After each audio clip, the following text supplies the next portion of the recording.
โลกสวยด้วยสิ่งแวดล้อมรายการโลกสวยด้วยสิ่งแวดล้อมโครงการประชาสัมพันธ์การรักษาสิ่งแวดล้อมเพื่อสร้างคุณภาพชีวิตที่ดีอย่างยั่งยืนสถานีวิทยุกระจายเสียงแห่งประเทศไทยจังหวัดลำปาง FM 97 เมกะเฮิรตซ์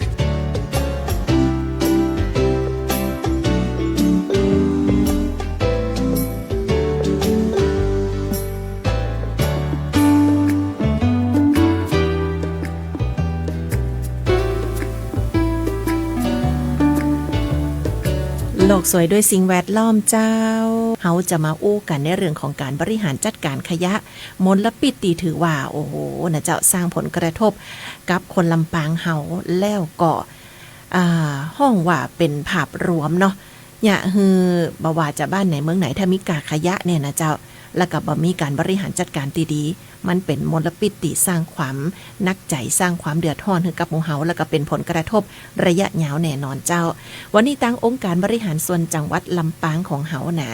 ได้มอบหมายมายังท่านวิศวกรสุขาภิบาลปฏิบัติการนะเจ้าคุณปฐมพงษ์มะลิหรือว่าไอ้แช่มของเฮามาร่วมรายการเนาะยินดีต้อนรับเจ้าสวัสดีเจ้าไอ้แช่มเจ้า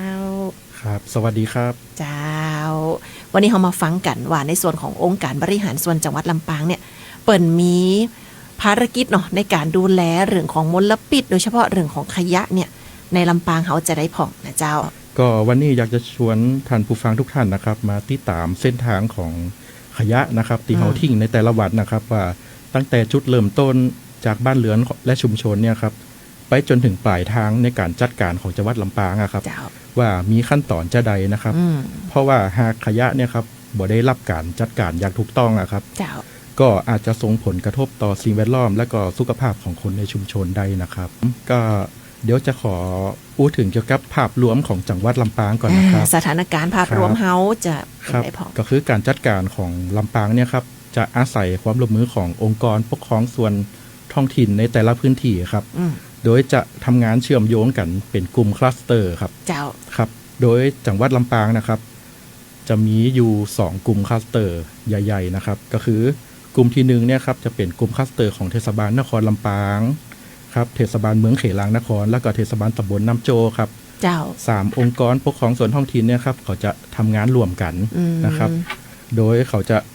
โดยจะมีเทศบาลนครลำปางครับเป็นเจ้าภาพเจ้านะครับตรงนี้นะครับเขาจะกำจัดโดยวิธีการฝังกบอย่างถูกลักสุขาภิบาลครับครับในส่วนของกลุ่มที่2ครับจะเป็นองค์กรปกครองส่วนท้องถิ่นที่เหลือครับอีก99แห่งนะครับโดยมีอบจ.ลำปางนะครับเป็นเจ้าภาพนะครับเจ้าครับตรงนี้ครับอบจ.ลำปางก็จะให้ทางแต่ละเทศบาลนะครับเป็นผู้รวบรวมขยะและก็มานำส่งกำจัดขยะตีศูนย์จัดการขยะของอบจ.ครับโอ้อันนี้ท้องถิ่นหลายแห่งเลยนะครับโดยเป็น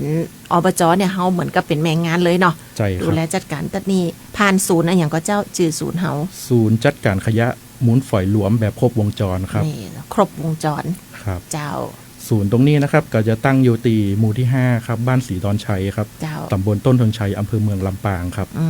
ในปัจจุบันนะครับศูนย์จัดการขยะครับก็มีอบต.เทศบาลนะครับส่งขยะเข้ากำจัดอยู่ที่56แห่งครับมีปริมาณขยะเข้าระบบอยู่ประมาณ160ตันต่อวันครับ160ตันต่อวันโอ้โหเจ้าครับก็คือว่าหลังจากขยะเข้ามาส่งตีศูนย์จัดการขยะครับก็ศูนย์จัดการขยะครับก็จะมีเครื่องจักรในการคัดแยกนะครับเราจะใช้ระบบคัดแยกนะครับโดยจะคัดแยกออกมาเป็นขยะแต่ละประเภทนะครับก็จะเป็นขยะอินทรีย์นะครับขยะอินทรีย์เนี่ยเขาจะนำไปมักปุ๋ยนะครับและก็จะเอาไปใช้ในส่วนสาธารณะหนองกระทิ้งของอบจ.ลำปางครับรวมทั้งสถานที่ราชการต่างๆครับเจ้าครับ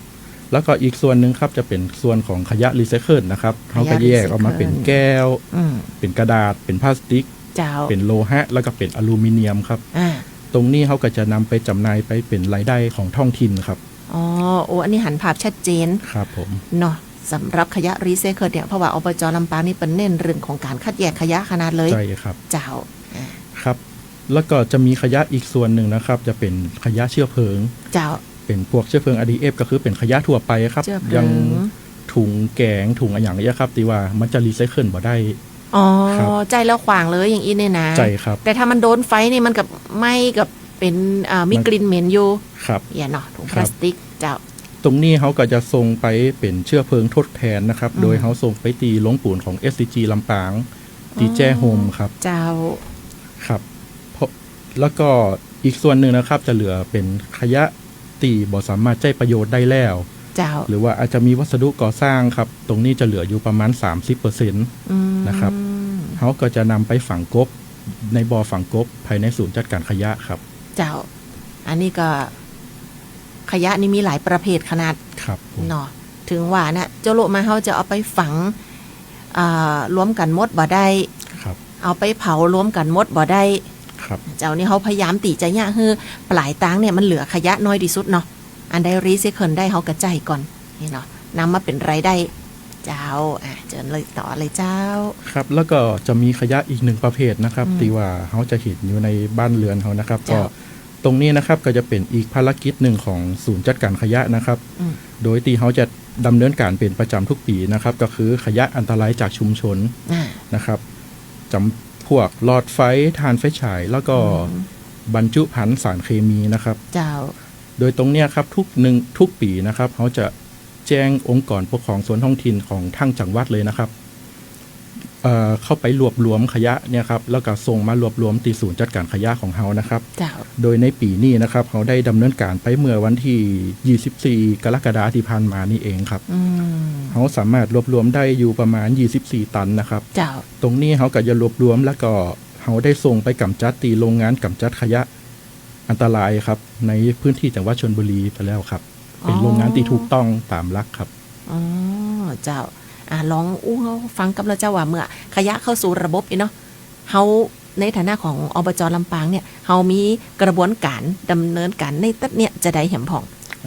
เจ้า ครับผมก็เดี๋ยวขอเริ่มจากทางรถขยะนะครับ เจ้า จากแต่ละเทศบาลเข้ามา ก็จะมีอยู่ประมาณ80ถึง100คันต่อวันครับ เจ้า ครับ ตรงนี้ก็จะเข้ามาตีเครื่องชั่งของเขาก็จะชั่งขยะเข้านะครับ เจ้า ครับหลังจากนั้นก็รถขยะนะครับก็จะนำไปทิ้งในพื้นที่ที่เขาจัดไว้ก็คือในอาคารครับซึ่งในอาคารก็จะมีระบบคัดแยกที่เขาจัดไว้อยู่นะครับ เจ้า สุดท้ายรถขยะตรงเนี้ยครับก็ก่อนออกจากพื้นที่นะครับ ก็จะต้องล้างรถขยะให้เรียบร้อยครับ แล้วก็น้ำเสียอะไรต่างๆเนี่ยครับเอามาทิ้งในตีทางอบจจัดให้ครับก็คือจะบ่ให้เกิดผลกระทบกับเส้นทางในการขนส่งนะครับ อ๋อ ครับ เจ้า ผม อ๋อนี่หมายถึงว่าคือรถขยะเนี่ยเขาต้องเข้าใจว่าในรถขยะหนึ่งกันเนี่ยบางเตือมันมีขยะที่มันเป็นน้ำเนาะ ใช่ อย่างเขา ครับ กินน้ำมดแก้วแล้วเขากับใส่ถังขยะไปใส่ถุงดำไปอย่างเงี้ย ครับ แต่ว่าพอถึงปลายตังแล้วปุ๊บอะมันถึงมีถุงแตกน้ำย่อยอย่างเงี้ยนะ ใช่ครับ รถขยะกับเพื่อเพลินมดเพราะฉะนั้นต้องมีการทำความสะอาด ใช่ นี่เนาะ ครับ เจ้าเนาะอ๋อแล้วตั้งไหนเดียวห้องว่าเป็นกระบวนการของการคัดแยกขยะเนี่ยเขาใจแบบเครื่องจักรหรือเขาใจวิธีการจะได้เจ้า ครับก็ในระบบเครื่องจักรของเรานะครับ มันก็จะมีเครื่องจักรตีใจกระบวนการต่างๆก็จะมีเขาห้องว่าทอมมิลเริ่มต้นตรงนั้นนะครับ เจ้า ทอมมิลมันก็เหมือนเครื่องร่อนขนาดยักษ์นะครับเขาก็จะร่อนเอาขยะที่มันเป็นเศษอาหารออกไป เจ้า ครับตรงนี้ก็มันก็จะร่อนออกมาเป็นขยะอินทรีย์ก็จะเอาไปทำปุ๋ยยังกับตีได้ กะเตียเขาเราฟังตะ แจ้ง กี้เนาะ มาตอนแรกครับ แยกกันมาแต่ละประเภท อันนี้ขยะอินทรีย์อันนี้รีไซเคิลอันนี้เป็นเชื้อเพลิงนี่ขยะอันตราย ครับ ว่ากันไปแต่ละประเภทเนาะ ครับ ที่นี่พอมาจากขั้นตอนตีไอแชมอู้ฟังแล้วเนี่ยจังแล้วเนาะคัดแยกแล้ว ครับ ลดขยะกะเอามาล้างแล้วนะพร้อมไปตีจะปฏิบัติหน้าที่ต่อในวันถัดไปเนาะ ครับ แล้วก็ขั้นตอนต่อไปเขาอยากจะได้เห็นพองจ้ะ เดี๋ยวขอกลับไปเรื่องเครื่องจักรตะกี้ก่อนครับ เจ้า ก็คือหลังจากเขาคัดทอมมิลตรงนี้แล้วเนาะก็ต่อไปก็จะเป็นสายพานคัดแยก ก็จะ ลำเลียงไป คัดแยกโดยใจขน เจ้า นะครับตรงนี้ก็จะมีการคัดแยกรีไซเคิลแต่ละประเภทออกมาเป็น5ประเภท ใจตึงค้นใจตึงเครื่องจักร ใช่ ในการ ครับ คัดแยกเจ้า ครับครับหลังจากผ่านชุดตีคัดแยกโดยเครื่องโดยคนแล้วนะครับ ต่อไปก็จะเป็นเครื่องคัดแยกโดยลม โอ้ นะครับ กะเปิดคัดแยกหลายขั้นตอนเนาะ ครับผม เจ้า ก็คัดแยกโดยลมนี่มันก็จะมีการเป่าพลาสติกครับ เจ้า ที่มันเบาๆครับ อ่า ไป ครับขยะตีนักก็จะตกลง เจ้า ไปเป็นขยะอินทรีย์ แล้วก็ขยะที่เอาไปฝังกบครับ คือถ้าหมายถึงว่าถ้าในกรณีฝังกลบเนี่ยมันต้องเป็นขยะตีแบบว่าห้องว่าจะได้มันหูว่าจะเอาไปอย่างจะได้แล้วเนาะคือ ครับ ตีสุดแล้วเนาะ ก็จะ ต้อง เป็นพวกขยะชิ้นใหญ่ครับสลีตีนอน อ๋อ เนี่ยครับ เจ้า ที่มันเข้าสายพันธุ์บ่ได้มีวัสดุก่อสร้าง บุเนี่ยครับ อ๋อซึ่งขยะประเภทนี้ก็ถือว่ามีนักอยู่นะบ้านเฮา ใจครับ เนาะแต่ว่าถ้าวัดจากปริมาณขยะส่วนใหญ่แล้วเนี่ยบ้านเฮาเนี่ยนะเจ้าในลำปางเฮาเนี่ยส่วนใหญ่เราจะเป็นประเภทใดเจ้า ส่วนใหญ่นะครับตีเกยปกติก็จะมีการซุ่มตัวอย่าง เพื่อคัดแยกองค์ประกอบขยะ เจ้า ส่วนใหญ่เราจะพบก็คือเป็นเศษอาหาร กับเป็นขยะเชื้อเพลิงครับ อ๋อเป็นเศษอาหารแล้วก็เป็นเชื้อเพลิง ครับ นี่เป็นส่วนใหญ่เลย นี่คือปริมาณของขยะประเภทนี้เลยตีเฮาอยู่กับศูนย์จัดการขยะมูลฝอยของอบจเนี่ยเฮาหันว่าคือคนลำปางเนี่ยมีปัญหาเรื่องของขยะสอง ครับ ประเภทนี้ ใช่ ค่อนข้าง ครับ หนัก เพราะฉะนั้นเดี๋ยวเฮาเจาะลึกไปตีเรื่องของปัญหาขยะนี่เลยเนาะ ครับ เจ้าเพราะว่าถือว่าเศษขยะเศษอาหารเราเนี่ย พอเพลินๆเหมือนกับว่าบ่ได้มีมลพิษอะหยังอีนะพ่องก็คือโจเข้าปลาโคไปอีนะถึงเวลากินแล้วก็ขวางอีเนาะ ครับ เขาอาจจะบ่ได้เอาไปใส่ในถุงดำแล้วก็เฮือรถขยะเปิ้นหับไป ครับ อันนี้คือการกำจัดขยะในครัวเรือนบ่เหมือนกันเนาะเจ้าเนาะ ครับ แต่ถ้าเกิดว่าเขาเอาโจเข้าสวนหลังบ้านเขามันก็แล้วไปเหี่ยคืออยู่ในบ้านเขาเนี่ยเพียงแต่ว่าพอมาเข้าสู่กระบวนการเวลาเข้าสู่รถขยะไปแล้วเนี่ยที่อบจเปิดเอาไปจัดการนี่เนาะ ครับ ในปริมาณของขยะเศษอาหารต่างๆแล้วเนี่ยนะเจ้าถ้าเกิดว่าบ่ได้ผ่านการดูแลหรือว่าการจัดการผ่านศูนย์จัดการขยะมูลฝอยรวมของเขาเนี่ยปริมาณขยะแล้วเนี่ยมันก่อให้เกิดมลพิษจะได้ผ่องเจ้าใช่ไหม ครับผมก็ถ้าเป็นขยะอินทรีย์นะครับ ถ้ามันอยู่รวมกันเยอะๆเนี่ยปัญหาหลักเลยก็คือน้ำเสียและแมลงวัน อ๋อเจ้า ใช่ครับ โอ้นี่นึกภาพตัวเลย ครับ ยังเว้นกันนักน้ำกับเน่าเสีย ครับ เนาะเจ้าเนาะ ครับ แล้วก็ในส่วนของขยะที่มันเป็นเชื้อเพลิงพวกถุงพลาสติกต่างๆครับ เจ้า ถ้ามันลุดไปตีแรงน้ำหรือว่าลุดไปตีสิ่งแวดล้อมครับ จ้ะ ขยะประเภทนี้จะบ่ย่อยสลาย นะครับ ก็จะมีปัญหาต่อสิ่งแวดล้อมต่อสัตว์น้ำต่างๆใด ครับผม นึกถึงว่าถ้าไปอยู่ในแม่น้ำเนาะซัดโมนี่ก็คืออยู่กับหมูขยะหมูถุงพลาสติกต่างๆ มันก็มักหมมอยู่ในหัน ใช่ค ไป รับ อุดไปตันต่ออย่างอีแหมเนาะ ครับ แล้วก็เนี่ยคือน้ำเนี่ยมันตื้นเขินเนี่ยเนาะ ครับ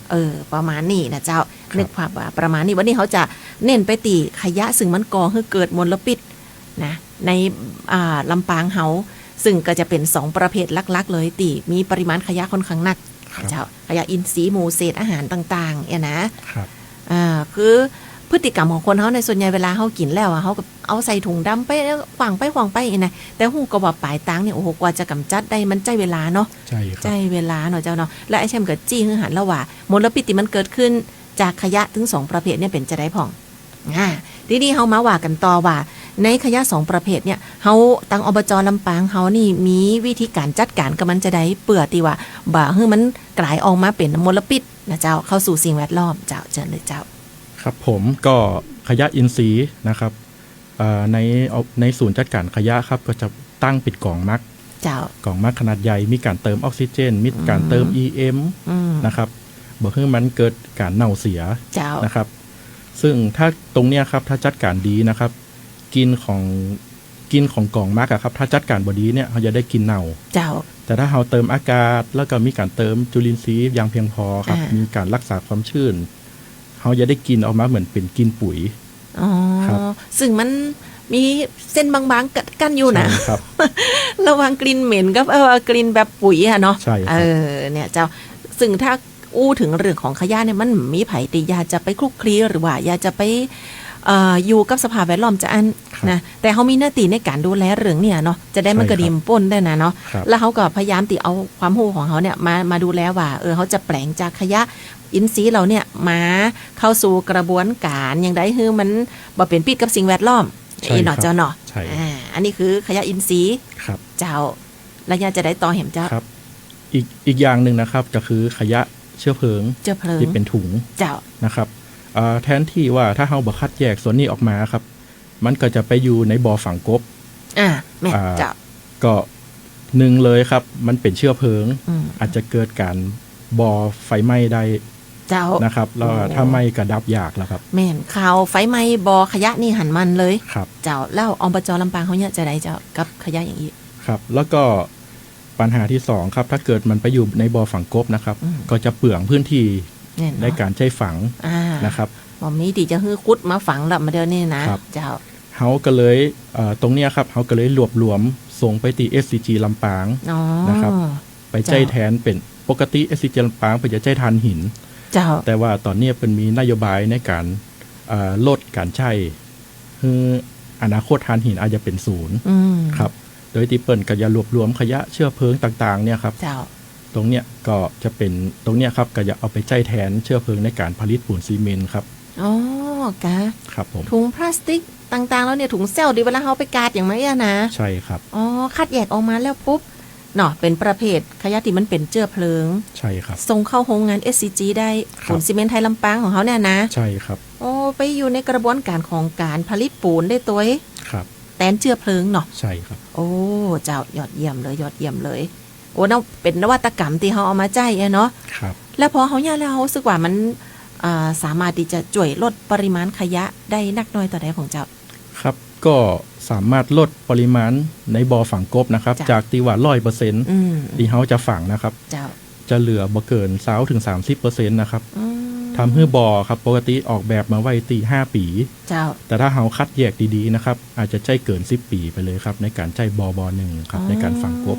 นี่นี่เป็นวิธีการจัดการกับหมู่เชื้อเพลิงขยะที่เป็นเชื้อเพลิงหมู่ถุงพลาสติกต่างๆเรานี่ซึ่งมันหนักนะถึงเนาะในชีวิตประจำวันของคนเฮาเนี่ยปริมาณขยะตีเป็นถุงพลาสติกเนี่ยหนักแต่เลยจะหนักสุดปอๆกันกับหมู่ขยะเศษอาหารใช่ครับเพราะฉะนั้นเฮาก็เลยต้องเน้นในวิธีการบริหารจัดการดูแลขยะเนี่ยถึง2อย่างนี่จะว่าจะเฮาจะเอามาห้องว่าวมาดัดมาแปลงอย่างได้พองเนาะเพื่อที่จะแปลว่าคือมันสามารถคือเกิดประโยชน์ได้นักที่สุดเนี่ยนะเจ้าอันนี้ก็เลยเป็นแหมนึงจุดตีถือว่าอบจ.ลำปางเนี่ยเพราะเปิ่นมีวิธีตีโดดเด่นจะอีเนาะครับก็เลยมีตัวชี้วัดออกมาตัวเนาะมีผลของการประเมินหรือว่าการติดตามเนาะเจ้าเนาะว่าในแต่ละปีเนี่ยพอเขาใจวิธีการดูแลขยะอย่างยกตัวอย่างวันเนี้ยขยะเศษอาหารขยะเชื้อเพลิงต่างๆแล้วเนี่ยพอเขาติดตามผลมาสักระยะหนึ่งแล้วเนาะความสำเร็จมันเป็นจะได้พ่องหรือว่ามันสามารถที่จะช่วยลดปัญหามลพิษด้านของขยะเนี่ยในบ้านเฮาได้จะได้พ่องเจ้าไอแชมอูฟังกันครับก็จริงๆถ้าอู้ถึงจังหวัดลำปางครับก็น่าจะเป็นจังหวัดที่ในเรื่องของการจัดการขยะน่าจะสมบูรณ์ลำดับต้นๆเลยเนาะครับเพราะว่าเขาสามารถนำเข้ามาจัดการได้อย่างปลายทางนะครับก็ในส่วนเนี้ยมันก็ยะคือว่าองค์กรปกครองส่วนท้องถิ่นแต่ละตีครับก็เขาก็สามารถมีตีน้ำทรงปลายทางได้อย่างถูกต้องนะครับเจ้าครับผมก็คือตรงนี้ก็จะเป็นเกี่ยวกับการจัดการปลายทางนะครับซึ่งจะเป็นการรวบรวมคัดแยกนำมาวัสดุกรรมมาใช้ประโยชน์นะครับแล้วก็ที่เหลือเนี่ยก็จะไปฝังกบอย่างเหมาะสมนะครับแต่ถ้าเกิดพูดถึงตัวชี้วัดที่สำคัญที่สุดนะครับเป็นจุดที่สำคัญที่สุดเลยนะครับก็จะเป็นการคัดแยกขยะต้นทางมากกว่าครับอย่างของอบจ.ลำปางเขาจะเป็นการจัดการปลายทางใช่ก็ครับก็คือถ้าเกิดเขาเริ่มจัดการขยะต้นทางครับตั้งแต่บ้านเรือนร้านค้าสถานศึกษานะครับแล้วก็ทุกตีในชุมชนของเขานะครับถ้าเขาช่วยกันคัดแยกตั้งแต่ก่อนตีจะทิ้งนะครับโดยเฉพาะขยะเศษอาหารหรือขยะเปียกนะครับซึ่งตรงเนี้ยครับจะมีน้ำหนักมากนะครับทั้งอบจ.ลำปางเฮาเนี่ยก็จะปัจจุบันจะคิดการกำจัดเป็นราคาต่อตันใช่ก็ครับเจ้าถ้าเกิดชุมชนเนี่ยครับสามารถคัดแยกเศษอาหารออกไปได้เนี่ยครับมันจะทำให้น้ำหนักของขยะครับที่เข้ามาส่งอบจ.ลดลงไปกว่า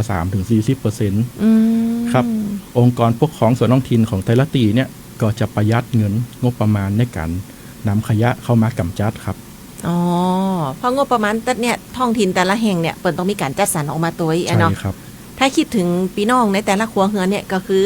กาขยะที่เปิ้นเก็บเนาะ ใช่ บาง ครับ ห้องก็เก็บรายเดือนอย่างกันก็ว่าไปอ่ะนะครับ ผม อ๋อเป็นอีกมันคือมันส่งต่อกันมาเป็นทอด ใช่ครับ ๆเจ้า แล้วก็อีกส่วนหนึ่งนะครับ ส่วนของขยะรีไซเคิล อืม ใช่ก็ครับแทนที่เขาจะส่งกำจัดตีอบจปาง แล้วก็เอามาคัดแยกแล้วก็ เจ้า เสียการกำจัด เจ้า ถ้าชุมชนเนี่ยคัดแยกเองได้อะครับ อ่าน ำไปจำหน่ายอะไม่กลายเป็นรายได้ของชุมชนของบ้านหลังนั้นๆใช่ก็ครับ เจ้าแม่นเนาะ ครับ มาเดียวขายขวดขายหยังก็ได้นะ ครับ ข ผ วด ม น้ำเนาะ ครับ หลอกฉลากออกก็ได้ราคาดีกว่าเก่าแหม ใช่ครับ เจ้านี่คิดได้ไงว่า คือความสำคัญเนี่ยมันอยู่ตีการคัดแยกขยะตีต้นทาง ใช่ครับ ต้นทางของเขาเนี่ยขยะในครัวเฮือนเขาบอกได้อู้ถึงหมู่โรงงานหมู่อหย่างเตือเนาะ ครับ สถานประกอบการเนี่ยว่าไปแหมกำแต่เอาว่าพี่น้องแฟนรายการเขาที่ฟังอยู่ส่วนใหญ่แล้วก็เป็นผู้ตีผลิตขยะในครัวเฮือนออกมาอยู่แล้วอย่างเงี้ย ครับ สองประเภทเนี่ยนะเจ้าในชีวิตประจำวันเขาตึงมีโมเศษอาหารโมถุงพลาสติกต่างๆเขาต้องช่วยกันคัดแยกตั้งแต่ต้นทางก่อนเนาะในกระบวนการที่ว่าปลายทางยังตีไอ้แช่บอกไปว่าอบจเนี่ยเปิ่นกะมีวิธีการในการกำจัดขยะของเปิ่นเปลือกบะฮื้อมันกลายออกมาเป็นมลพิษ ใช่ นี่ ครับ นะเจ้าซึ่งก็สามารถตีจะติดตามประเมินผลจากแต่ละขั้นตอนจนเขาหันถึงว่าในวิธีการตีอบจดูแลอยู่ตอนเนี้ยผ่านศูนย์จัดการขยะของเขาเนี่ยสามารถช่วยลดปริมาณขยะได้จะได้ผ่องเนาะ ครับ แต่อันตีว่าสมมติฮับมาร้อยเนี่ยก็จะเข้าสู่อันมลพิษเข้าไปหาสิ่งแวดล้อมได้เป็นร้อยอีกนี่เขาก็ยังมันลดลงละ ใช่ค อ รับ ย่างเช่นเรื่องของขยะเจือเพลิงนี่แต้นการฝังกลบได้ถึง 30%เอละเจ้าแหละ ใช่ครับ ว่าไปตะกี้เนาะนี่เจ้า เพราะฉะนั้นเขาอยากจะมารณรงค์ให้กับพี่น้องต่างบ้านเนี่ยมาช่วยกันคัดแยกขยะดีกว่าเนาะ ครับ คัดแยกขยะตั้งแต่ต้นตางเลยนะเจ้าเอาอย่างแรกก่อนขยะเศษอาหารเจ้าเนาะวิธีการคัดแยกขยะประเภทนี้ตีถูกต้องตีไอ้แชมป์อยากจะแนะนำให้กับหมู่เฮาเนี่ยจะได้พองเจ้าจะได้เจ้า ครับจริงๆขยะตรงนี้นะครับ จริงๆมันก็คือถ้าเอาไปมักมันก็กลายเป็นปุ๋ย เจ้า ใช่ก็ครับ ถ้าในพื้นที่ของบ้านเฮาเนี่ยมีพื้นที่สวนมีพื้นที่อย่างนี้ครับ ทางกระทรวงมหาดไทยเพิ่นก็แนะนำเพื่อเป็นถังขยะลดโลกร้อนครับที่ว่าจะเป็นถังขยะที่จะเป็นถังพลาสติกใช่ก็ครับ เจาะรูแล้วนำไปฝังดิน มีฝาปิดนะครับ โดยตีเขาเอาขยะตรงเนี้ยเข้าไปฝังไว้ในหั่น เจ้า ครับอีกสักพักหนึ่งครับมันก็จะย่อยกลายเป็นปุ๋ยนะครับแทนที่เขาจะส่งมากำจัดตีศูนย์จัดการขยะของปลายทางครับ เจ้า ตรงนี้เขาก็เอาไปใช้ประโยชน์ได้นะครับ ซึ่งเขาต้องปรับพฤติกรรมเนาะในการตีจะจัดการขยะในครัวเรือนของเขาตัว ครับ การที่ว่ากำขวางใส่ขยะนี่มันง่ายอยู่แล้วล่ะเนาะเขาอาจจะรู้สึกขี้ข้านว่าโอ้จะต้องเอามาแปลงปุ๋ยเส้นนั่นเส้นนี่นะแต่ต้องคำนึงถึงผลระยะยาว ใช่ครับ เจ้าเพราะว่ากระบวนการอย่างที่บอกเนี่ยโอ้กว่าขยะจะไปถึงปลายทางอบจเปิ่นจะเอาไปจัดการอันนั้นอันนี้นะก็ค่อนข้างใจเวลาอยู่เนาะเจ้าเนาะในคณะเดียวกันเนี่ยถ้าว่ามานึกถึงผลหรือว่ามลพิษอย่างอื่นเนี่ยกลิ่นมันมาก่อน ใช่ กลิ่น ครั มั บ นมาก่อนเลยเนาะเจ้ามาถึงแฮมขยะแฮมหนึ่งประเภทก็คือหมูเจือเพลิงหมูถุงพลาสติกต่างๆเจ้าอันนี้เขาในครัวเฮือนเขาเนี่ยสามารถที่จะช่วยกันดูแลขยะเหล่านี้จะได้ผ่องจัดการจะได้ดีเจ้า ครับผมตรงนี้ครับเราก็จะต้องเริ่มจากการคัดออกมาเป็นรีไซเคิลก่อนนะครับ เพราะว่าจริงๆขวดน้ำขวดอย่างต่างๆนะครับมันก็สามารถเป็นเชื้อเพลิงได้นะครับแต่ว่าถ้าเกิดเราเอาเป็นเชื้อเพลิงเนี่ยอบจนำไปขายที่ SCG อะครับมันจะได้อยู่กิโลละ50 สตางค์ กิโลละ50 สตางค์ ครับ โอ้แล้วก็กว่าจะได้1กิโลนี่ ใช่ นักหนาเลย แต่ นะ ว่าถ้าเราคัดแยกออกมาเป็นขวดเพชรขวดรีไซเคิล เจ้า ใช่ก็ครับ เจ้า มันก็จะได้อยู่กิโลละ2 บาท 3 บาท อ๋อ แล้วแต่ประเภท เจ้า ครับ เจ้า แล้วก็จะเหลือแค่ขยะที่จำเป็นจะต้องทิ้งจริงๆจังเช่นถุงพลาสติกถุงหิ้วอะไรอย่างเงี้ยครับที่ว่าหลังจากเขาใจซ้ำใจอย่างแล้วเนาะ เจ้า ครับแล้วก็มันเสื่อมสภาพจริงๆแล้วอ่ะก่อยทิ้งมาครับผม เจ้าอันนี้ก็น่าจะปฏิบัติได้บ่ยากเนาะ ใช่ครับ คือมันอาจจะต้องได้เริ่มปลูกฝังได้เริ่มปรับเปลี่ยนนะเจ้าในครัวเรือนเขาก่อนนั่นแหละเนาะแล้วก็ขยายไปสู่ชุมชนนะตามโรงเรียนเนาะแล้วก็เป็นภาพรวมของ การตีจะเนี่ยคือตามแนวตั้งของจังหวัดสะอาดเฮาอะเนาะ ใช่ครับ ในการคัดแยกขยะนี่ถือว่าเป็นกระบวนการหนึ่งตีสำคัญเลยทีเดียว สำคัญ นะครับ อย่างไอเช่มอยู่ตีศูนย์จัดการขยะม้วนฝอยรวมแบบครบวงจรของเฮาเนี่ยที่อบจเปิ่นดำเนินงานอยู่เนี่ยหันการทำงานจะอี้มากี่ปีแล้วเจ้ากว่าที่เฮาจะตกผลึกว่าการบริหารจัดการของเฮาแบบเนี้ยโอเคนะครับ เจ้าใจเวลาเมินก่อนเจ้า ตรงนี้ก็ศูนย์จัดการขยะเฮาก็เปิดมาตั้งแต่ปี 58 58ครับก็ประมาณ10 ปีแล้ว เจ้า ครับก็เริ่มเปลี่ยนผ่านมาตั้งแต่ยุคแรกครับจะเป็นยุคที่ว่าคัดรีไซเคิลออกมาแล้วนำทุกอย่างไปฝังกบหมด เจ้า ครับก็จะหู้ว่าเปลืองพื้นที่ฝังกบมาก เพราะว่าถึงแม่ขยะเชื้อเพลิงเนี่ยครับที่เป็นถุงอะ เจ้า จะมีน้ำหนักอยู่ตี 30% นะครับ แต่ถ้าเทียบกับปริมาตรอะมันจะตรงนี้อะครับมันจะเบาแล้วก็มันความหนาแน่นต่ำอะครับ เจ้า มันจะเปลืองบ่อฝังกบเขามาก อ๋อ ครับ ก็มีก็อบจก็ประมาณ 3-4 ปีหลังเนี่ยครับก็จะเริ่มเปลี่ยนผ่านเทคโนโลยีครับเครื่องจักรที่เรานำมาติดตั้งตอนเนี้ยก็จะเป็นเครื่องจักรที่ว่าคัดแยกเพื่อนำเชื้อเพลิงไปจัดการอย่างถูกต้องเลยครับ อันนี้ก็เลยเป็นจุดเด่นแถมอย่างหนึ่งตีว่าศูนย์ของเขาเนี่ยมีการดูแลจัดการขยะอย่างใดให้ถูกต้อง ใช่ครับ ปลายทางแบบเป็นมลพิษกับสิ่งแวดล้อม ครับ อย่างอีเนาะแล้วก็ในความสำเร็จตัดนี้เนี่ยก็ห่วมกันมานี่เป็น10 ปีเลยเนี่ยนะจนตีเฮาหันถึงความสำเร็จที่มันเกิดขึ้นนะเจ้าแต่นี่คือปลายทางอย่างตีบอกไป ใช่ครับ เนาะวันนี้ที่เขาอยากจะสื่อสารเนี่ยก็คือตั้งแต่ต้นทางพี่น้องกูคนสามารถช่วยกันได้ ครับ เจ้าในขยะตึงเศษอาหารตึงหมูขยะขวดพลาสติกถุงพลาสติกต่างๆที่เขาสามารถนำไปรีไซเคิลได้ ใช่ครับ นะเจ้าบางอย่างมันแปลงเป็นสตังค์ได้อีเนาะ ครับ แล้วก็ไอ้แชมก็จี้ฮือหันแหมว่าถ้าขยะแล้วเนี่ยมันบ่ได้ถูกกำจัดอย่างถูกวิธีเนี่ยมันจะก่อให้เกิดปัญหามลพิษจะได้ผ่อง ครับ ดังนั้นช่วงสุดท้ายในรายการนี้คือไอ้แชมได้ฝากถึงพ่อแม่พี่น้องตั้งบ้านแถมสักน้อยหนึ่งถึงการมีส่วนห่วมนะเจ้าในการช่วยกันดูแลจัดการเรื่องของปัญหาขยะบ่ให้มันกลายมาเป็นมลพิษนะเจ้าในลำปางเฮาเนาะเจ้าเจ้า ครับก็เตาตีได้เรามาเนาะครับก็คือว่า